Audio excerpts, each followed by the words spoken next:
All right, we are back here on the podcast, catching up on the latest from March Madness here. Even more chaotic we could have imagined at this point last week. Joining me today, our March Madness guy. You hear him on the Carton Show as the researcher there. Little Seeing Red podcast action as well. Troy Mauriello is back. Troy, how are you? Doing well, Mike. Crazy weekend and 4 days of college basketball action, and I'm excited to get into it. I was like into it because last week when we talked, I had all four Final Four teams left. Now I have zero. Yeah, and that's just how it goes, right? I mean, who really could have predicted these four group of teams? I know UConn, of course, a good amount of people had them going to the Final Four, but man, San Diego State, FAU, and Miami, though that trio, I think I heard a stat like of on the ESPN brackets, like 200,000 people had all four of those teams getting knocked out in the first round, let alone making it to the Final Four. So it just shows you the unpredictability of March Madness. I mean, last year we had essentially the blue blood Final Four with Duke, UNC, and Kansas, Villanova, and now this year we have three teams making their Final Four debut, and we have no top three seeds in the Final Four for the first time ever. It's just awesome. It shows kind of the duality of March Madness in that. Listen, some years it's going to be kind of chalk, and you're going to kind of get what you expect. And there's going to be years like this where, not a single person in America or on the face of the earth could actually predicted these four teams. Yeah, I think of one. I think obviously as college basketball fans, we love this stuff because it's a lot of fun. It's nice to see especially the mid majors get this opportunity. We know we're gonna have one guaranteed to play for the title on Monday, which is pretty wild to think about it Mm-hmm. here. The one I Mm-hmm. think is disappointing here is CBS because their ratings compared to what they could have had to have last month are gonna be like way down. Yeah, that's the only thing. I think that these networks they probably like to get at least one, or if they had to pick, they'd have probably want to have one kind of Cinderella story into the Final Four, but not three. Like that's a little bit excessive for them. And then you have UConn, which is obviously a draw. But yeah, if they could have gotten Texas and Alabama and the bigger programs in there, the rating probably would have been a little bit better. But that's just how it goes. Some years you're gonna get the big blue blood programs, and then some years like this, the rating might struggle a little bit, but it's still going to be awesome basketball. Yeah, I think this is Jim Nance's last Final Four too. He gets Florida Atlantic, San Diego State, Miami, and UConn. Yeah, especially for him, with Houston, him being a Houston guy, the Final Four being played there, it felt like it was kind of shaping up to be a storybook ending for them. I thought that it would be. They were my pick to win it all, but unfortunately for him, yeah, he gets three teams that have never been there before. Absolutely. Before we get into more of this, I'll talk a little coaching carousel because obviously we're keeping an eye on this stuff here. A couple of interesting hires made the last week. As we mentioned last week, Iona moved on quickly from Patino. They hired Tobin Anderson from Fairleigh Dickinson to be their new head coach. What do you think about that move? Yeah, listen, I'm not going to pretend like I knew a lot about Tobin Anderson before 2 weeks ago. But spent a lot of time obviously on the D2 level, also with FDU. Did an incredible job, over the last couple of weeks at FDU. The good thing for him about Iona, I think we talked about this last week, is he doesn't need to build something new at Iona. He's just basically continuing what Tim Cluse and then Rick Pitino kind of started, and what guys before them have even started. This is not a rebuild job for Iona. They're going to lose some players for sure. But at the end of the day, he's really just kind of keeping up that culture that's been in place at Iona for decades now. So, I think that while maybe there are some questions about, is this guy legit as a head coach? It's not the toughest job to step into on a mid-major level. Yeah, I mean, I know Tobin said in the press conference, I believe this, that he would have been the choice for Iona if Pitino did not want to go there in 2020. They had to replace Clues because look at that hire. And it's very similar profile one that they have with Clues. Like highly successful D2 coach, a lot of winning, comes to D1. When 1 year Fairleigh Dickinson gets in the tournament, has them winning 2 games in the tournament, including a 16-1 upset here. And for him, not to move the family too far, going from Mm-hmm. New Jersey, New Rochelle, it's not a big move. It's a big Mm-hmm. good stuff for him too.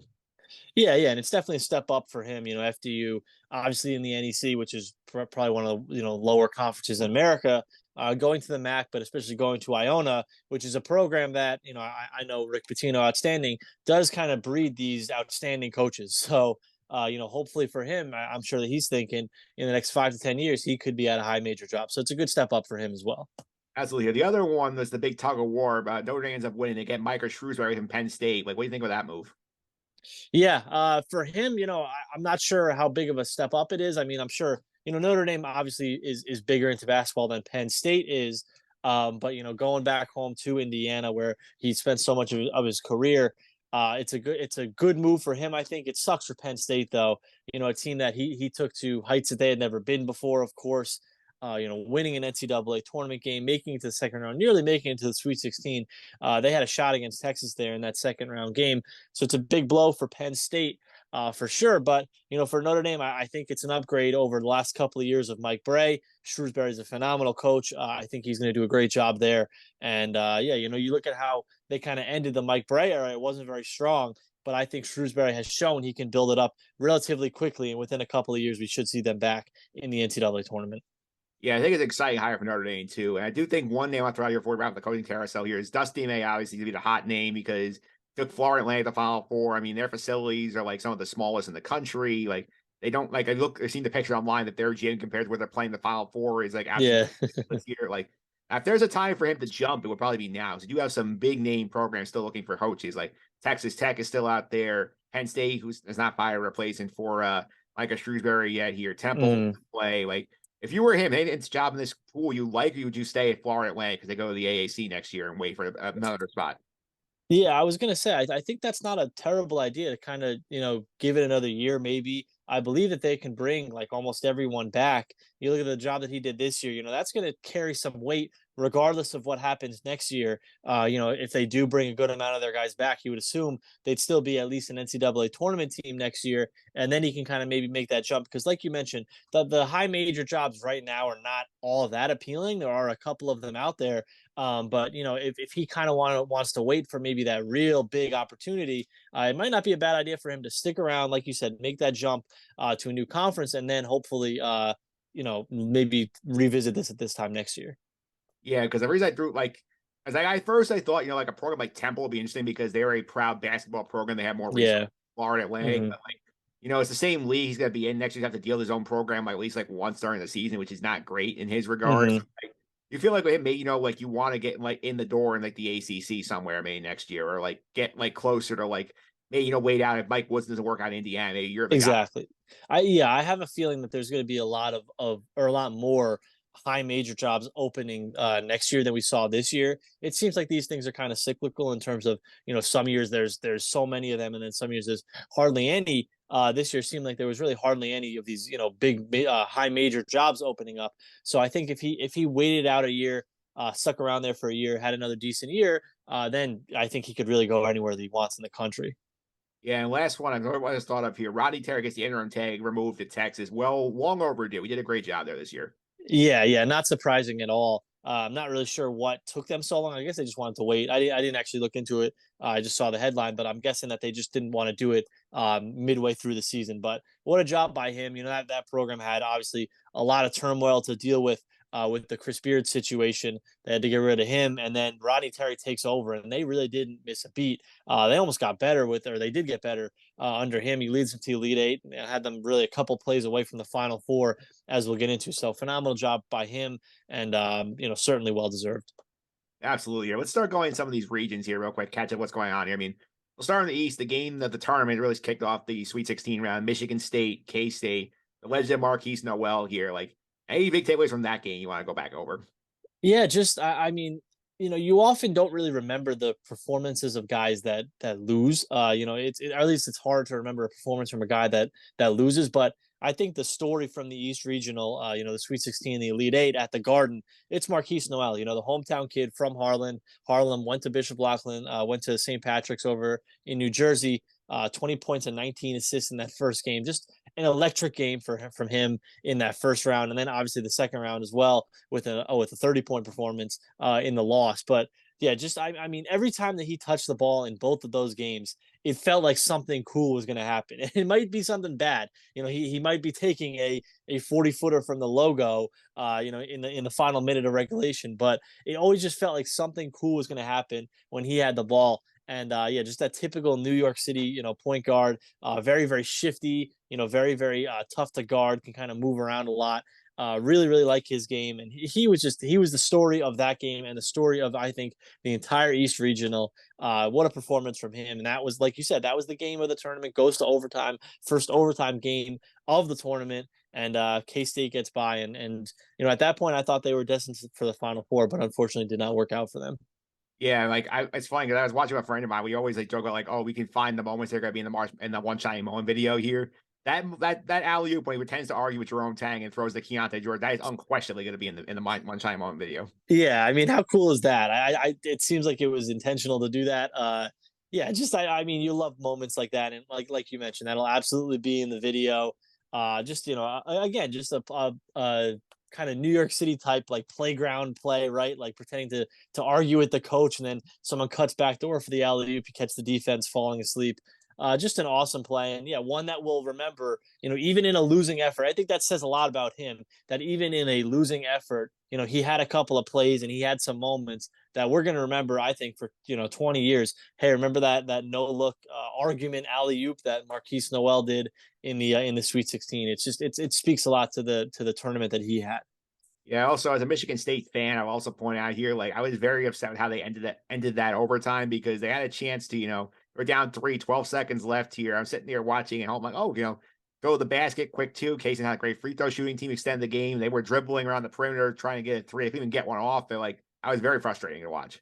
Yeah, it stinks when these teams seem like they can't even get a shot off, or just don't know what they're doing in the final couple of seconds, and that was no difference. Yeah, just a rough ending for Michigan State. Obviously, they had the nice upset of Marquette in the second round, but yeah, rough ending for them. And again, we kind of said it felt like the winner of that game probably was going to win the regional. Obviously, that didn't happen, but in the moment, you were saying, man, that's a missed opportunity for Michigan State.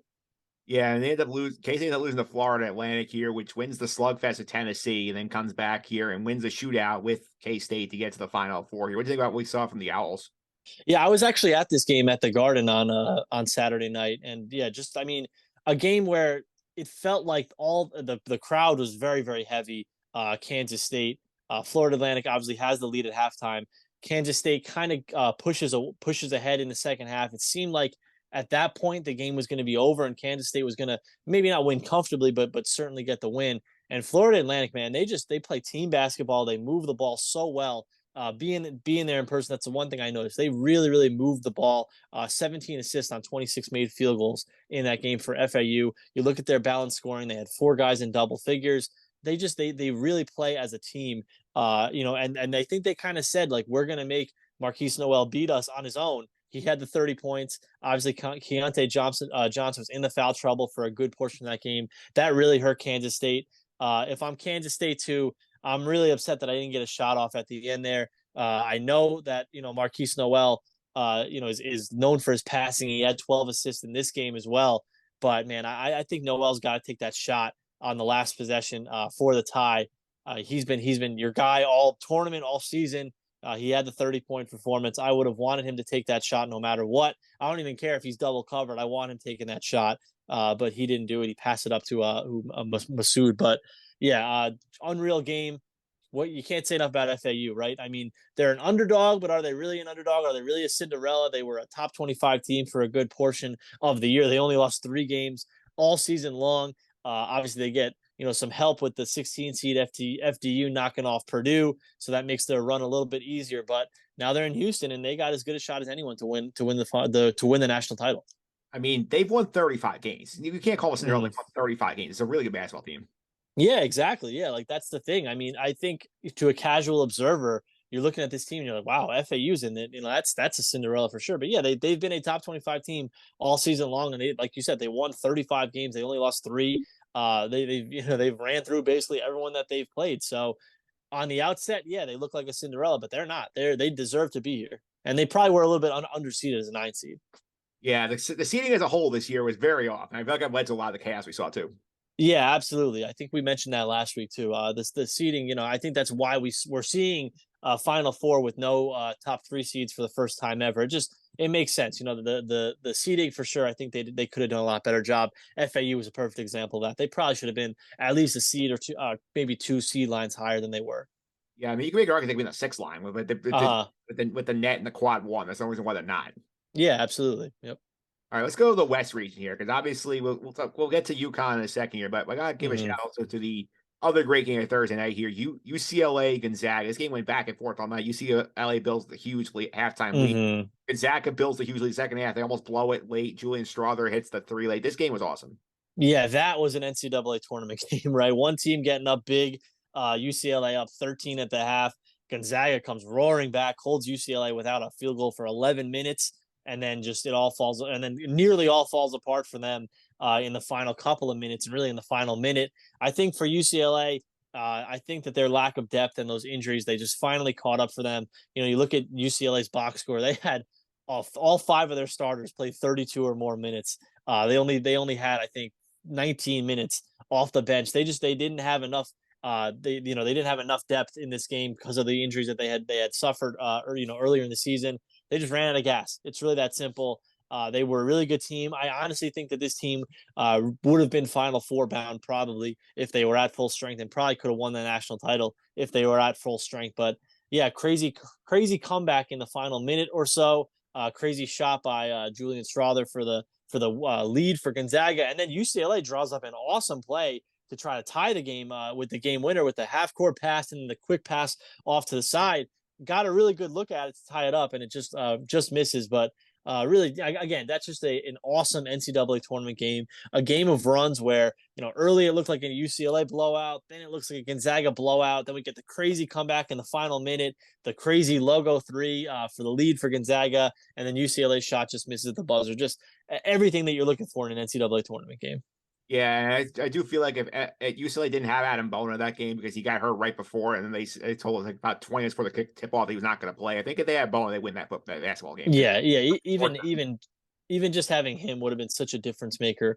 I mean, in an NCAA tournament game, when you're playing top level competition and you can really only go five deep and you really can't even go onto your bench very much, it just puts you in an impossible situation, especially trying to play a team like Gonzaga, which isn't crazy deep. But yeah, it's just too much for UCLA to overcome the injuries this season, and it's a bummer because, like I said, I think that they were I think one of the best teams in the country this year. Yeah, I also got to give our props to UConn here. I mean, obviously they dominate Arkansas. They Yeah. go through Gonzaga, which we said the guard play is an issue for Gonzaga, and it was here. Though was a bit of a bummer also that Drew Timme picked up his fourth foul very quickly in the second half at the sit for a long time, and really put on UConn to pull away. Yeah, and it was kind of a dumb foul by Timmy too. Picking up that foul so early, and that I think that was the death blow for Gonzaga, because I think they were still within at least striking distance in that game at that point, and then UConn just blew them out. But man, you look at UConn right now in the 4 games that they've played in the NCAA tournament, and you just say who's beating them at this point. They look like by far the best team in America right now. They look like early season UConn, which didn't lose a non-conference game, and they still haven't lost a game outside of the Big East. And it just kind of looks like, man, this team looks so good in November, December, and early January, and then they kind of hit that snag in January into February. But you could have seen this coming, because this team looked like a Final Four team early in the season with the way that they played early in the season, in the non-conference. And, they went through the rigors of a Big East schedule. They kind of fell off the national radar a little bit. They get a 4 seed. Maybe we're a little bit underseeded, but we're probably properly seeded, actually.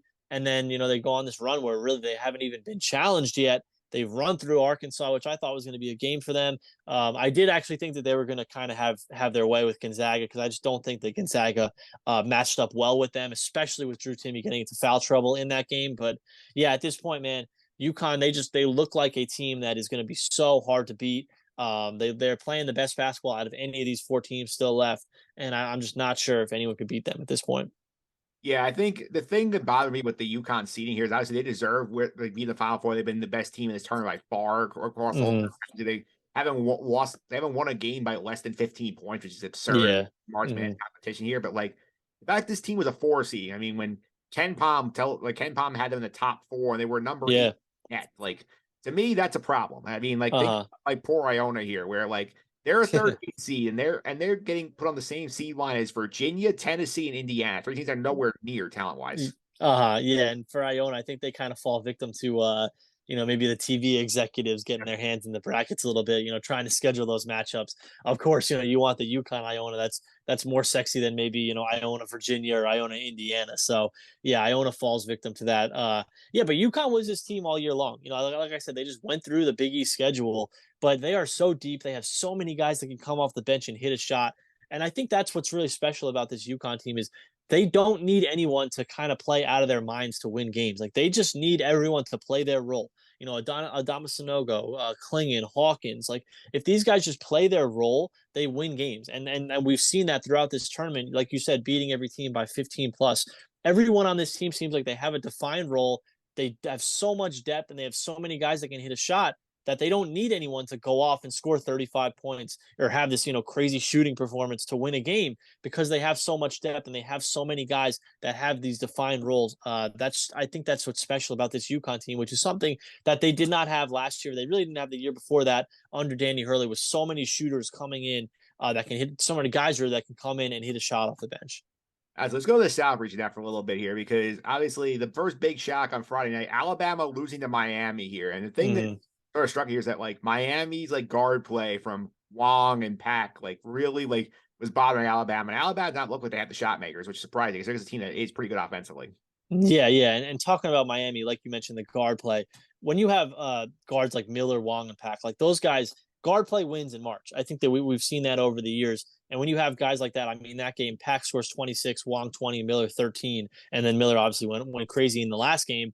When you have three guards like that that can play that well, you're going to be really tough to beat. Miami scores 89 Miami scores 89 points in that game, and just a really really impressive win for them.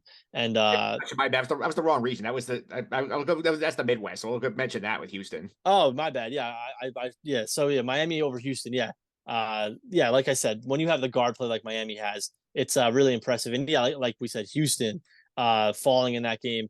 I thought that this was it for Houston. Like I said, I thought that this was their homecoming in this tournament. I thought that they were going to finally put it all together for Kelvin Sampson.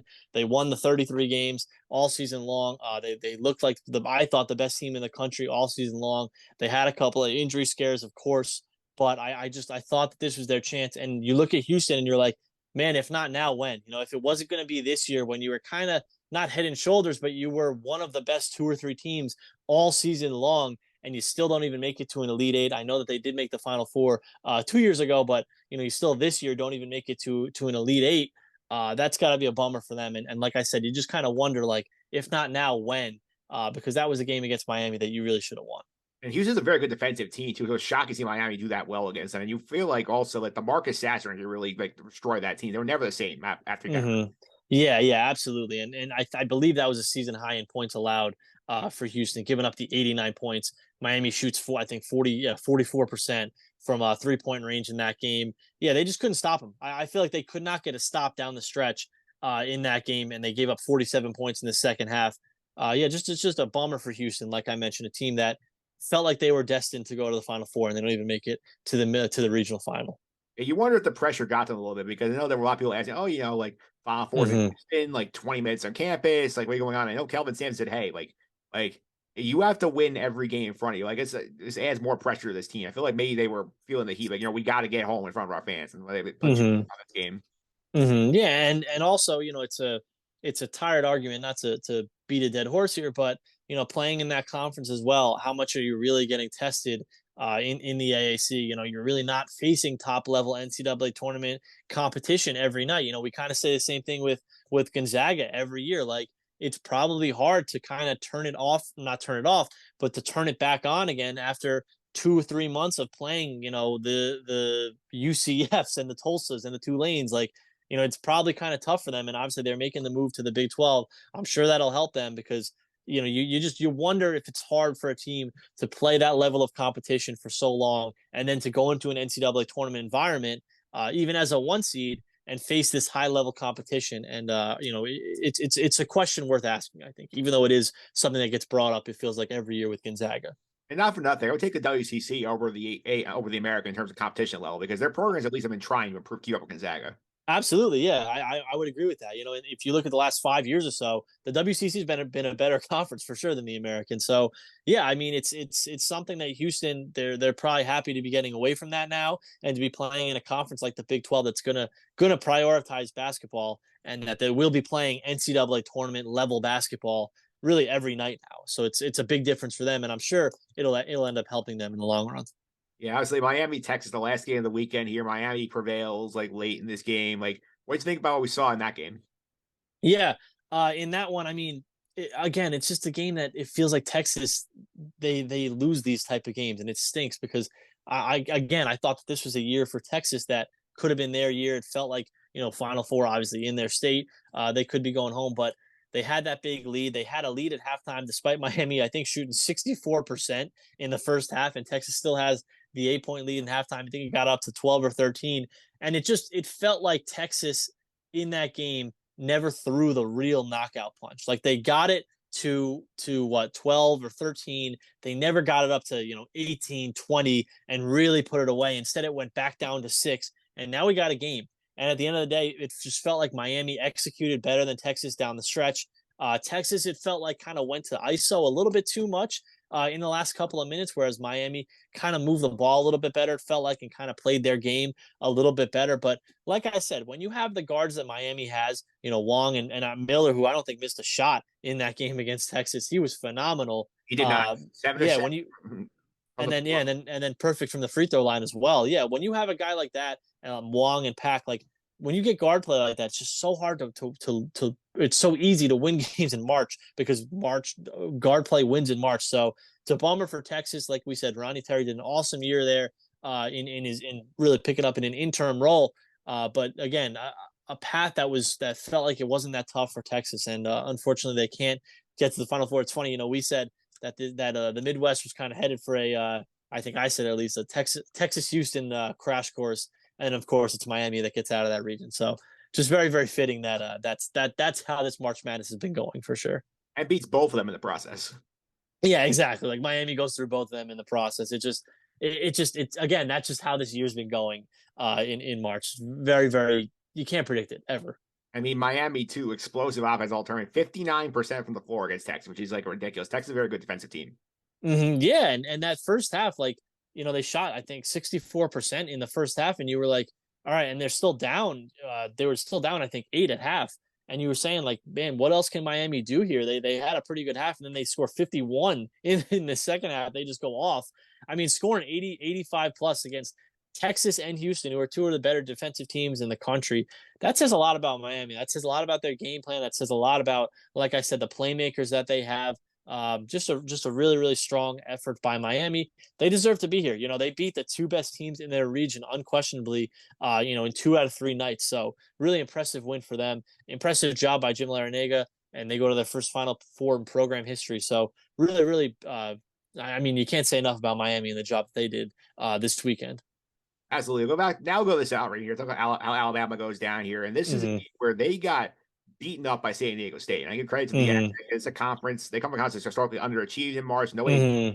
won a game in the Sweet 16 before they did. Now they're the first Yeah.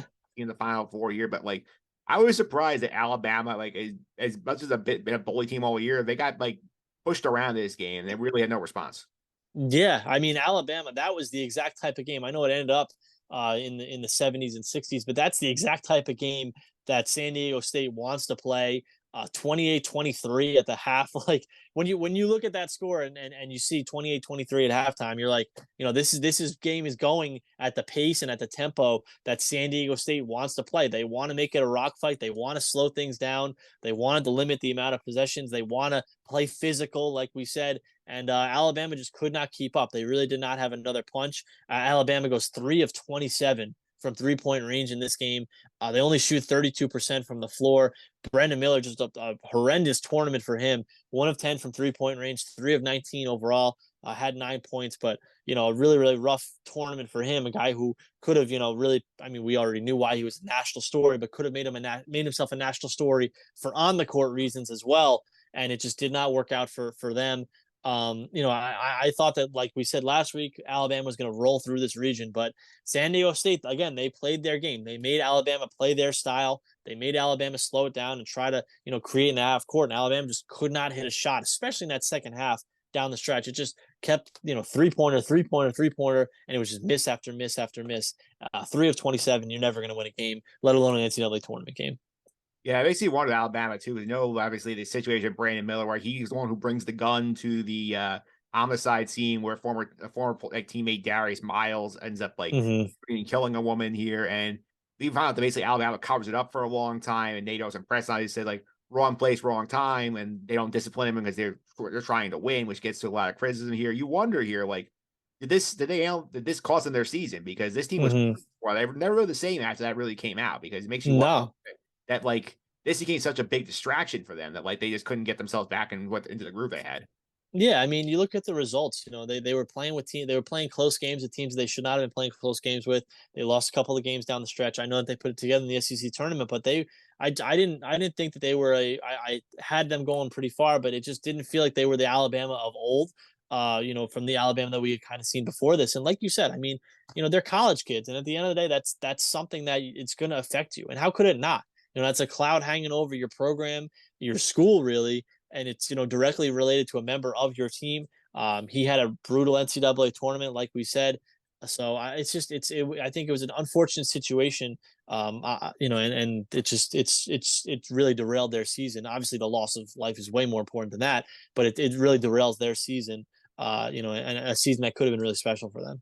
The thing is, sort of like mind boggling with that whole situation, just on Miller front. I'm not even touching the Miles murder thing. That's a completely separate thing. And obviously, said loss of life is far more important than we're talking about with this situation. But like, this would have been so easy for NATO to say, you know what, like once he finds out, say, okay, Brandon, you're sitting out for 2 games. I'm calling it violation of team rules. Like, you don't have to tell exactly why, and then you come back, it's been dealt with, and then it never gets out that way. It's supposed to like the cover up is worse than the crime in most cases, and this is sort of what happened here.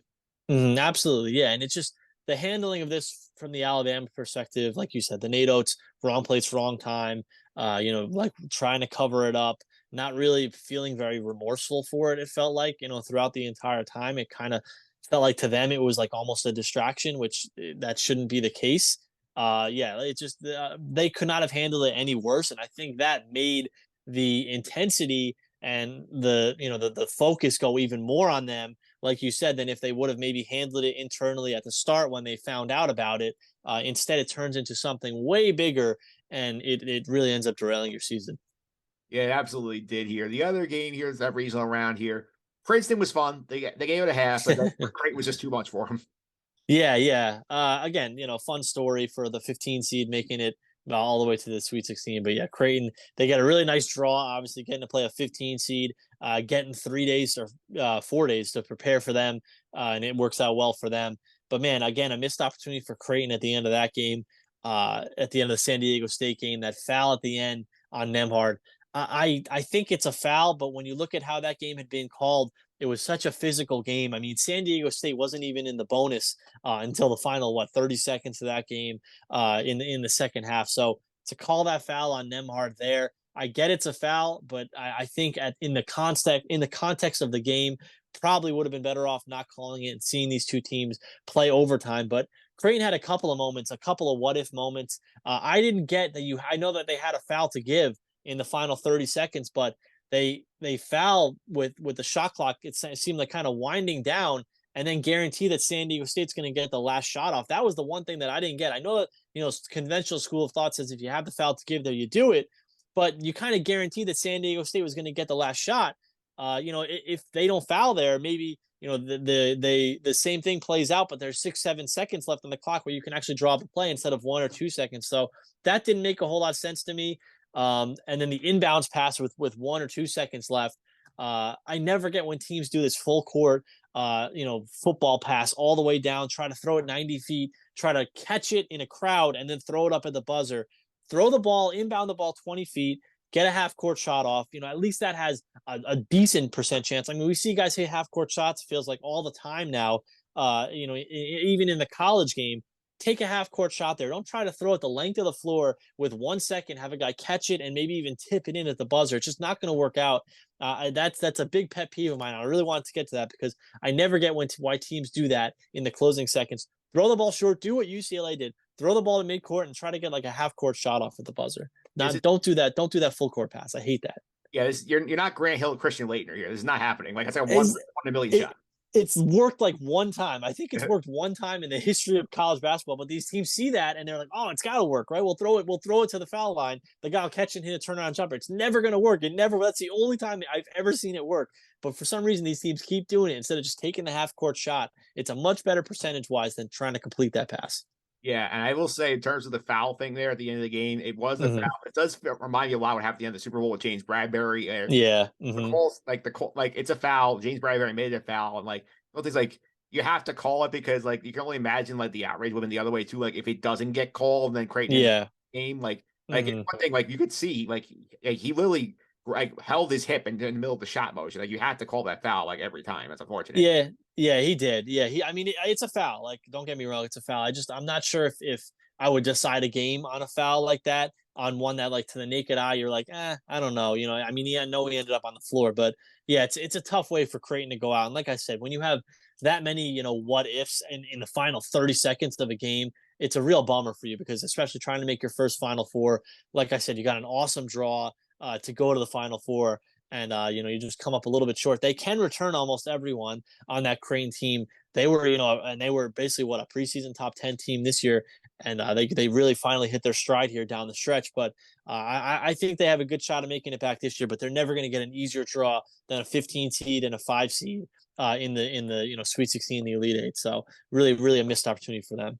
Yeah, I think the only question is if Baylor Shireman uses the COVID year or not, or if he comes back here. Like that team, if they bring everybody back here, they're going to be in the top 3 preseason poll next year. Yeah, absolutely. I mean, you look at the Big East. I mean, UConn could be coming off a national title. Marquette could bring back a lot of players, and then you got Creighton could bring back almost everyone to the Big East. Could end up having like 3 teams in the top 10 or 3 teams in the top 15 next year. So really looking forward to that. Now you mentioned Xavier here, who also is shooting Zach Fremantle back. Yeah, Xavier, and I mean, you would assume Villanova puts it together as well. My school with Rick Pitino, who knows what they're going to do? The Big East is they're never going to be the old Big East, but you're seeing that the Big East is becoming again a power conference once again, and is up there. I think as maybe the 4th or 3rd best conference in America year after year. Absolutely. Let's get to the Final Four. Let's take a look at each of these games here. The undercard, and the one that we do immediately was going to be 6 o'clock, was the Atlantic San Diego State game here. I think this one is going to be a lot of fun here. Like, I feel like the key for this game for me is that Florida Atlantic had to play a game like the San Diego State likes to play when they played Tennessee to find a way to squeak that game out. I think that's going to help them out in this matchup. Yeah, it's a great point. I mean, because San Diego State's going to want to slow it down. Like we said, they're going to want to play the type of game that they played against Alabama and against Creighton. They're going to want to play a game in the 50s or 60s. They're comfortable doing that. And, the question is, can FAU play that style? Can FAU win kind of a rock fight type game? Doing that against Tennessee, a very, very physical Tennessee team, probably did help them, but we say this FAU team, they're not a Cinderella. They are a team that has been good all season long. And, I think that they would be my pick right now in this game to win. Given how my picks have gone this tournament, that probably spells doom for them. But I think FAU, like you said, having that experience, and I think just being the better all around team, I think that they are, as of right now, my favorite to win that game. Yeah, I would agree with that here. And I do think the night game, UConn, I feel like whoever wins that game is probably the favorite in the title game on Monday night. Like the thing that I feel like UConn, I'm seeing early lines are favored by 5.5 points. I think that game has a chance to be close because, again, Miami, elite guard play, I think they had the ability to go up and down the floor and make UConn run, which I don't think UConn wants to do as much. Yeah, that's going to be a fantastic game. I think 2 teams that can really score the ball. We just touched on Miami scoring 85 plus points in 2 straight games against 2 really solid defensive teams. I honestly thought that UConn and Gonzaga was going to be a little bit of a track meet, but obviously Gonzaga didn't hold up their end of the bargain. UConn can score with anyone. The guard play of Miami versus the depth of UConn, going to be really, really fun to watch because UConn can keep bringing those guards in, especially off the bench. How are they going to go up against, Miller and Wong and Nigel Pack? Like, how are they going to go up against those guys? Like you said, I do think that the winner of that team is probably going to be a pretty heavy favorite in the national title, especially if it's UConn. At this point, it's UConn's tournament to lose. As you said, 5.5 point favorites in that one, but it wouldn't shock me if Miami knocked them off too, because we just saw Miami knock off two of the best, I would say, 6 or 7 teams in the country. So would not shock me at all if Miami pulls it out. Yeah, and the thing you worry about the Miami end is that they really only have one real big in North Shadow Mir, and like if that with all the buys they could throw down low, whether it's Sonogo, whether it's Klingon, Mm-hmm. some of the guards can get down there and post up. Like that might be tough if he gets into that early foul trouble. Yeah, yeah, and we saw that against with Gonzaga, right? Drew Timmy getting into the foul trouble early, and Gonzaga just had no bigs to match up with those guys. That was going to be a problem for them, with Timmy kind of being their only really strong big. So yeah, it's kind of the same thing there. If they can get Omier in foul trouble, obviously Texas did that as well, and they couldn't squeak it out. But yeah, if they can get him in foul trouble, could be another UConn route, like we saw against Gonzaga. Yeah, and obviously we have this game coming up here, the Final Four. We have the thing is funny here is this Final Four is compared a lot to the 2011 Final Four. We had no Yep. one seeds, we had no two seeds here. We have a Mm-hmm. bunch of unconventional picks here. It's sort of the exact same setup here, where you have the two mid majors playing in one game, and then the two blue bloods, two high major programs in the other game. Of UConn being the one brand, so Yeah. it's it's just gonna repeat itself. I feel like here. I feel we're in it. I feel like we're destined for another UConn title. I know it does feel that way, and yeah, I had heard that actually. I think this was like the highest combined seed number since 2011. Yeah. Actually, like you said, the two mid majors on one side, UConn and the other, power conference team on the other side. Yeah, it feels like all of these things just feel like it's coming back to UConn winning it all, getting their first title since 2014, and what their fifth all time. Just yeah, it feels like it's a UConn to lose, and as a Big East fan, as a St. John's fan, that's probably unfortunate because I don't want to see UConn win again. But it looks like right now it's going to be them. Yeah, it'll be the fifth title for UConn since 1999. And you think about it, Mm-hmm. that's and for everybody who doesn't like, I know all of just like, oh, they're not a blue blood. They're not like all these schools like Kansas, Kentucky, and Indiana. They would have won more titles in that span than those three schools combined. If it Yeah, yeah. I was actually just thinking that. Like, yeah. I mean, obviously they don't have the 50 years of history that some of those schools have, but you look since the turn of the century, or right before the turn of the century, like UConn is if they win this one, has a resume that stacks up against anyone in the country, like in terms of tournament appearances, but especially the national titles. Final fours, like they get there and they win, and they're a blue blood. Like it's very obvious they're not the traditional blue blood that's been good for 50 years, like I mentioned, but they're over the last 25 years, their resume stacks up with literally anyone in the country. Yeah, I feel like they're like in this category. I call it like the new blue bloods. Like it's like Mm-hmm. they're in there, Villanova's in there, Yeah. Mm-hmm. like Mm-hmm. Gonzaga's in that mix, and they haven't won a title yet. Like that sort of crew. Like these teams have just really come out and become like dominant powers the last like 25 years. Exactly. Yeah. Like aren't the traditional, Duke, Kansas, Kentucky, but yeah, have really, have resumes that really match up with those programs over the past 25 years. Yeah. They're definitely in that class. Absolutely, Troy. Thanks for all the time. Really appreciate it. People want to follow you on social media. Keep up with some of the stuff you're doing. How can they do that? Absolutely. Yeah. You can follow me on Twitter at Troy Mauriello. The last name is Mauriello. If you're a St. John's fan, of course, I tweet a lot about the Red Storm. Been doing the Seeing Red podcast about St. John's. So if you're a St. John's fan, definitely check that out. Getting back into it now with Rick Pitino as the head coach. So definitely looking forward to that. Yeah, really exciting to see it. I haven't got a chance. You got put on an episode yet about your thoughts on the Patino situation? Are you waiting for more of the roster to come together and whatnot? Yeah, we did last week actually, right after the press conference. So we got one out there, and now just waiting for Rick to bring in some players, and then we'll get back on it as well. Yeah, Iona fans I know are keeping an eye because I know like Walter Clayton Jr. Walter Clayton. Enter the portal, and he heard from Kansas. Top final two right now are St. John's with Rick or Florida. That seems like where he's gonna head. So if he goes St. Yeah. John's, point guard. Yeah. We're looking for Walter Clayton Jr. That's the one that we want. That's the one we want to kick it off. Hopefully we find out this week, and hopefully he stays with Rick for another year. So that's the first one. That's hopefully the first domino to fall for St. John's.